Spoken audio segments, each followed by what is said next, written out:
বন্ধুরা, একটা বিড়াল আর তার প্রেগন্যান্ট স্ত্রী হেলিকপ্টারে ঘুরতে বেরিয়েছিল।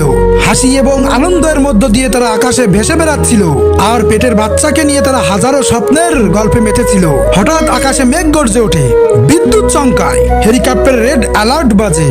তীব্র বাতাসে হেলিকপ্টারের নিয়ন্ত্রণ হারিয়ে যায় এবং জঙ্গলে গিয়ে আশ্রয় পড়ে এবং আগুন ধরে যায়। প্রেগন্যান্ট বিড়ালটি পেটে আঘাত পায়। কিছুক্ষণ পরই অসহ্য কষ্ট সহ্য করে জন্ম দেয় ফুটফুটে বাচ্চাকে।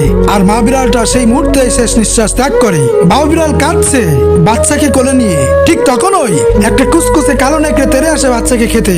বাবা বিড়াল বাচ্চাকে নিয়ে প্রাণপণে দৌড় দেয়, গভীর এক গুহায় গিয়ে লুকায়। নেকড়েটা পিছন পিছন গুহার মুখে ঢোকার চেষ্টা করতে লাগলো। ঠিক সেই মুহূর্তেই একটা বিশাল গরিলা এসে ঝাঁপিয়ে পড়ে। গরিলা এবং নেকড়েটার মধ্যে লড়াই হয়। গরিলা নেকড়েটাকে মেরে ফেলে। বাবা বিড়াল আর তার সন্তান বেঁচে যায়। বন্ধুরা, জীবনে বিপদ আসবেই, কিন্তু সাহস আর ভালোবাসা থাকলে আল্লাহর সাহায্য আসবেই এবং কোনো না কোনো ভাবেই বিপদ থেকে উদ্ধার হবে। আর এটাই হলো জীবন।